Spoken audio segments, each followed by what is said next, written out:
দেখা দিলেন না শিক্ষামন্ত্রী। বৃহস্পতিবার আবারও বিফলে গেল বিকাশ ভবন অভিযান।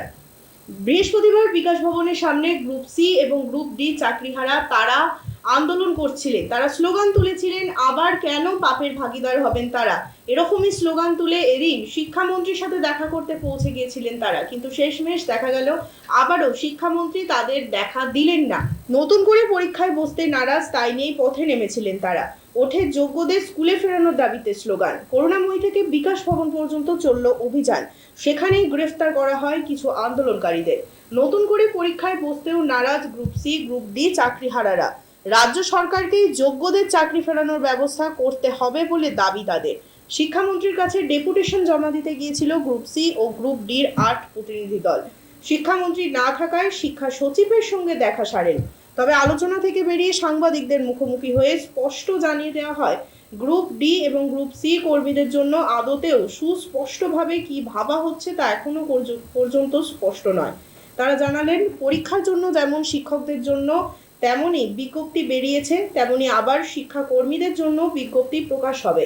সেখানে সকলকে অংশগ্রহণ করতে হবে। তবে এই প্রসঙ্গে শিক্ষা কর্মীরা কি বললেন, তারা অপরাধের ভাগিদার হবেন কেন, যদি এবার এই প্রশ্নের সদুত্তর দিতে না পারেন তবে শিক্ষা দপ্তরের আধিকারিকদের কাছে আরও বৃহত্তর আন্দোলনে পরবর্তীকালে নামতে চলেছেন তারা, এমনটাই জানিয়ে দেওয়া হয় শিক্ষা কর্মীদের তরফে।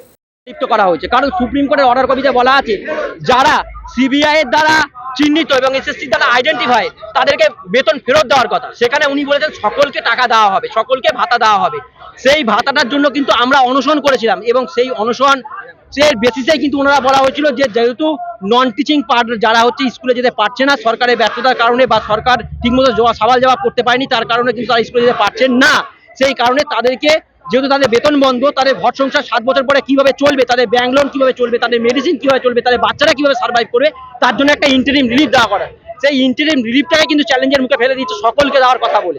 সেই ভাতাটা আদৌ আসবে কিনা সেটা কিন্তু সকলে কিন্তু সুনিশ্চিত নয়, যার কারণে একাধিক কেস হাইকোর্টে এর মধ্যে হয়ে গেছে এবং তার শুনানি সামনে আছে। এখনো পর্যন্ত ভাতা সম্বন্ধে কোনো সুস্পষ্ট বার্তা কিন্তু সরকারের তরফ থেকে আমার কাছে আমরা আসেনি। এখনো পর্যন্ত সেটা আমাদের ঠিক হয়নি যে কতজন যাচ্ছি, এবং আশা করব ওনারা আমাদের সঙ্গে সহযোগিতা করবেন এবং আমাদের যোগ্য গ্রুপ সি এবং গ্রুপ ডিদের জন্য সুস্পষ্ট নির্দেশিকা এবং সুস্পষ্ট বার্তা ওনারা প্রেরণ করবেন। আমি একজন গ্রুপ সি ক্যান্ডিডেট, সুজয় সর্দার, যোগ্য গ্রুপ সি ক্যান্ডিডেট, এবং আমাদের আবেদন একটাই থাকবে যে সকলের সঙ্গে আমাদেরকে গুলিয়ে দেওয়ার চেষ্টা করবেন না, যোগ্য গ্রুপ সি গ্রুপ ডিদেরকে সম্বন্ধে একটা সুস্পষ্ট বার্তা আপনারা প্রেরণ করুন। যে ডেপুটেশন দিতে গিয়েছিলাম তা আমরা শিক্ষামন্ত্রীর কাছে দিতে চেয়েছিলাম, বাট শিক্ষামন্ত্রীর অ্যাবসেন্টে ওনারা একজন শিক্ষা সচিবের সঙ্গে আমাদেরকে দেখা করালে এবং ওনার সঙ্গে আমাদের এই ডেপুটেশনের ব্যাপার নিয়ে আলোচনা হলো। ঠিক আছে, কিন্তু যে আলোচনা হয়েছে সেখানে যোগ্য গ্রুপ সি ও গ্রুপ ডি কর্মীদের নিয়ে সুস্পষ্টভাবে যে কি ভাবা হচ্ছে সেই ভাবনাটা আমাদের কাছে পরিস্ফুটিত হয়। ঠিক আছে, তো প্রথমে আমরা যেটা জানতে চেয়েছিলাম যে ভবিষ্যতে আমাদেরকে নিয়ে কি পরিকল্পনা চলছে। তো সমস্ত আলোচনার মাধ্যমে আমরা যেটা বুঝতে পেরেছি সেটা হচ্ছে যেরকম ভাবে টিচারদের একটা নোটিফিকেশন বার করা হয়েছে তেমনি ভাবে আগামী দিনে আমাদের নন টিচিংদের জন্য একটা নোটিফিকেশন বের হবে এবং সেই নিয়োগের একটা নোটিফিকেশন বের হবে এবং সেখানে সকলকেই কিন্তু এই পরীক্ষায় অংশগ্রহণ করতে হবে। কিন্তু সেখানে আমাদের দাবি ছিল যে আমরা তো কোনো অপরাধ করিনি, অতএব কেন অপরাধের শাস্তি হিসাবে যোগ্যদেরকে কেন পুনরায় পরীক্ষায় বসতে বলা হচ্ছে, কিন্তু তার কোনো সদুত্তর ওনারা দিতে পারেননি। ঠিক আছে, ওনারা বলেছেন পরীক্ষা পদ্ধতিতে তোমাদেরকে অংশগ্রহণ করতে হবে। ঠিক আছে, দ্বিতীয় ব্যাপার হচ্ছে যেটা জানা সেটা হচ্ছে আপনাদের যে এই যে ইন্টারিম রিলিফ বা ভাতা সংক্রান্ত ব্যাপারে, ইন্টারিম রিলিফ এবং ভাতা সংক্রান্ত ব্যাপারে ইতিমধ্যে হাইকোর্টে কিন্তু অনেকগুলো কেস ফাইলিং হয়ে গেছে। আমরা জানতে চাইলাম যে কেন নন টিচিংদের পুরো পার্টটাকে আপনারা গুলিয়ে দেওয়ার চেষ্টা করলেন, কেন নোটিফিকেশনটাকে এইরকম ভাবে প্রকাশ করলেন, শুধুমাত্র যোগ্য যারা আছে যাদের এগেনস্টে কোনো অ্যালিগেশন নেই তাদেরকে তো ইন্টারিম রিলিফটা দেওয়ার ব্যাপারে আপনারা চিন্তা ভাবনা করতে পারতেন। তখন বললেন যে ইন্টারিম রিলিফ যেটা আর যেটা হচ্ছে এই যে সুপ্রিম কোর্টের ভার্ডিক্ট এর মধ্যে কোনো সামঞ্জস্য থাকার কথা নয়, কারণ ইন্টারিম রিলিফটা সকলের জন্য প্রদান করা হচ্ছে, তাই ওনারা করেছেন। তো এই যে ইন্টারিম রিলিফের যে নোটিফিকেশনটা এর মাধ্যমেই আমরা মনে হচ্ছে যে কলুষিত হয়েছে এবং আগামী দিনে হয়তো এটা নিয়ে হাইকোর্টে স্টেও পড়ে যাবে। তো ভাতা আমরা এখনো পাইনি এবং ভবিষ্যতে যে এই ভাতা সংক্রান্ত ব্যাপার আছে বা ইন্টারিম রিলিফ সংক্রান্ত ব্যাপার আছে এই বিষয়টা কিন্তু আমরা পাবো কিনা এটারও প্রশ্নচিহ্ন রয়ে গেল এবং এটাতে আশানুরূপ কোনো ফল হবে বলে আমরা মনে করছি না। তাহলে আজকের বৈঠকটা কি মানে ফলপ্রসূ হলো? আপনারা যে গেলেন, যে আশ্বাস পেলেন তাতে কি আপনারা সন্তুষ্ট? দেখুন, ফলপ্রসূ আশাপূর্ণ ফলপ্রসূ আপনারা যে কথাগুলো ইউজ করছেন সেগুলো তখনই হওয়া যায় যখন হচ্ছে আমরা কোনো সঠিক পথ আমাদের যোগ্যতা করে যদি সঠিক কোনো পথ পাই তাহলে সেটা হয়, কিন্তু কোনো সঠিক পথই তো পাচ্ছি না, সবই তো ভাষা তত্ত্ব। এটা হলে ওটা হবে। আমরা জিজ্ঞাসা করেছিলাম যে রিভিউ ফাইলিং এর প্রসিডিং কতটা আছে, কতটা এগিয়েছে। ওনারা বললেন যে গরমের ছুটির আগে সেটা সম্ভব নয়, এবং রিভিউ ফাইলিং এ কিছু যদি সদর্থক ভাবে আমাদের জন্য না হয়, বিকল্প কোনো পদ্ধতি ওনারা ভাবছেন কিনা সেখানে ওনারা সদুত্তর কোনো দিতে পারেননি। তো সবই তো ভাষা জায়গায় আমরা কি করে বলবো যে আমরা এই আলোচনাটা ফলপ্রসূ হয়েছে? আমরা সবই হচ্ছে কোশ্চেন চিহ্নের মধ্যে, এই যে এটা হয়েছে সেটা সবই কোশ্চেন চিহ্ন, কোনো কিছু ফলপ্রসূ হয়। হ্যাঁ, পরবর্তী পদক্ষেপ কি হবে? দেখুন, পরবর্তী পদক্ষেপ যেটা হবে আমরা দেখতে চাই, ওনারা আরো এক সপ্তাহ মতন টাইম ওনারা চেয়েছেন, বা আরো কিছুদিন টাইম ওনারা চেয়েছেন। আমরা কিছুদিন টাইম ওনাদেরকে দিয়েছি এই সময়ের মধ্যে, যে পরবর্তী যে সমস্ত কর্মসূচিগুলো ওনারা নিয়েছেন আমাদের জন্য, স্পেসিফিক্যালি আমাদের দিক নির্দেশনা দেওয়ার জন্য যে স্পেসিফিক্যালি যে কর্মসূচিগুলো নিয়েছে সেগুলো আমরা দেখতে চাইছি আগামী এক সপ্তাহ খানেক, যে সেটা ফলপ্রসূ হচ্ছে কিনা বা সেগুলো ঠিকঠাক পথে এগোচ্ছে কিনা।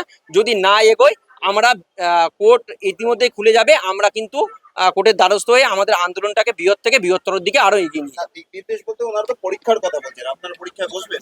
না, আমরা কোনোভাবে পরীক্ষা পদ্ধতিতে অংশগ্রহণ করতে ইচ্ছুক নয়, কারণ আমরা বারবার জানি অপরাধী অপরাধ করলেই তবে সাজা হয়। আমরা বিনা অপরাধে কোনো অ্যালিগেশন ছাড়া আমরা কেন 8 বছর পরে এই মানসিক যন্ত্রণা নিয়ে এত অল্প সংখ্যক সিটে কেন এই রকম ভাস্ট কম্পিটিশনের মধ্যে আমরা অংশগ্রহণ করব, এবং সেখানে অংশগ্রহণ করলেই যে আমরা যে আবার পুনরায় এই অল্প সিটের মধ্যে আমরা যোগ্য যে আবার পুনরায় বহাল হতে পারবো তার কোনো নিশ্চয়তা এখানে নেই।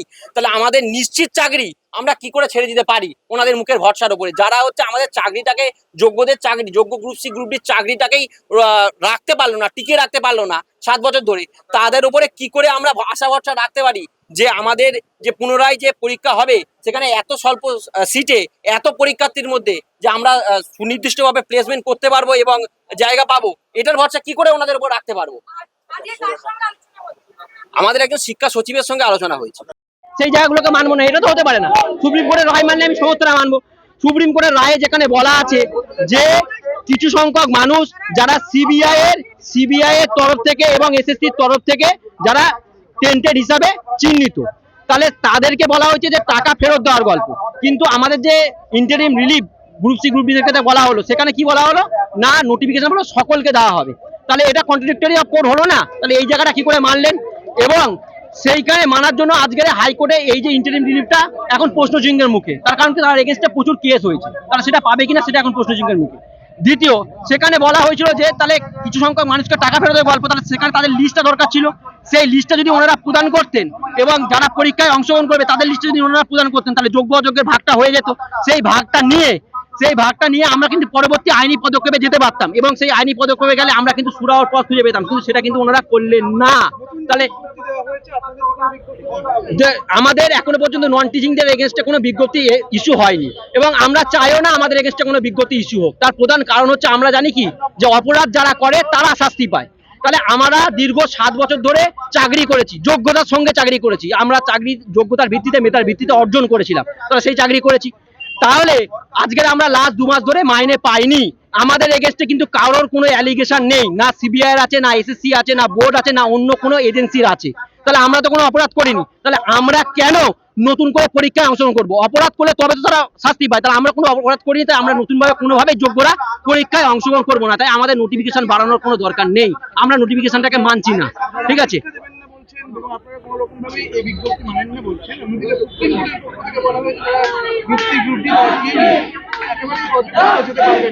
সুপ্রিম কোর্টের রায়টাকে আগে পুঙ্খানুপুঙ্খভাবে পড়তে হবে। সুপ্রিম কোর্টের রায় কোথাও লেখা নেই যে সুপ্রিম কোর্টের সকলে অযোগ্য।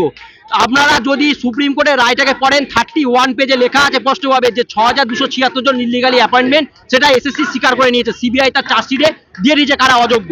তাহলে সুপ্রিম কোর্টে যে এমএ অ্যাপ্লিকেশনের মাধ্যমে আর্টিকেল 12 অথরিটি শিক্ষকদের স্কুলে যাওয়ার প্রভিশনটা 31 ডিসেম্বর পর্যন্ত পেয়েছে, কিন্তু যোগ্য শিক্ষাকর্মীদের সম্বন্ধে ওনারা কোনো জোরালো সওয়াল জবাব করেননি, তাই জন্য কিন্তু এই অগ্রাধিকারটা ওনারা অর্জন করতে পারেননি। সরকারি যে প্রকল্পগুলো আছে যেগুলোকে এই যোগ্য শিক্ষাকর্মীরা দিবারাত্র খেটে ইমপ্লিমেন্ট করে, যার জন্য সরকারের এত সুনাম, সেই পার্টটা যদি ওনারা তুলে ধরতেন সুপ্রিম কোর্টের কাছে, সুপ্রিম কোর্ট অবশ্যই যারা যোগ্য গ্রুপ সি গ্রুপ ডি আছে তাদেরকেও এই অগ্রাধিকার দিত, কিন্তু তাদের সদিচ্ছার অভাবে আজকে আমাদের এই অবস্থা। এবং এই সদিচ্ছার অভাবের জন্যই ওনারা সমস্ত প্রক্রিয়াটাকে, নন টিচিং পার্টটাকে গুলিয়ে দেওয়ার চেষ্টা করছেন এবং তাদের সম্বন্ধে সুস্পষ্ট করে বার্তা দিচ্ছেন না। এবং যে সমস্ত উত্তরসূরিরা ওনাদের অপরাধ করেছেন তাদের অপরাধের দায় ওনাদেরকে কাঁধে নিয়ে যোগ্য শিক্ষাকর্মীদেরকে স্কুলে ফেরানোর সমস্ত ব্যবস্থা আইনানুগভাবে ওনাদেরকে করতে হবে। যোগ্য শিক্ষাকর্মীরা আর পরীক্ষায় অংশগ্রহণ করবে না, কারণ তাদের যে মানসিক কন্ডিশন, তাদের যে মানসিক অবস্থা, এটা পরীক্ষা দেওয়ার মতো অবস্থায় নেই। কারণ 40 লক্ষ পরীক্ষার্থীর মধ্যে আপনি বলে দিতে পারবেন না যে আমি 3000-এর মধ্যে সিলেক্ট হবই হব। তাহলে এখন যোগ্যদেরকে বিনা অপরাধে আবার এই পরীক্ষায় অংশগ্রহণ করা আমরা কোনোভাবে মানছি না, কোনোভাবেই মানব না। শিক্ষামন্ত্রীর কাছে ডেপুটেশন দেওয়ার জন্য চিঠি আমরা প্রদান করেছিলাম, বাট ওনাদের তরফ থেকে এখনো কোনো সদুত্তর দেয়নি। আমরা এখন ভেতরে যাব এবং ভেতরে গিয়ে ওনার সঙ্গে দেখা করার একটা পূর্ণ চেষ্টা করব। আশা করব ওনারা আমাদের সঙ্গে দেখা করবেন এবং যোগ্য শিক্ষাকর্মীদের সম্বন্ধে একটা সুস্পষ্ট বার্তা এবং নির্দেশিকা ওনারা দেবেন।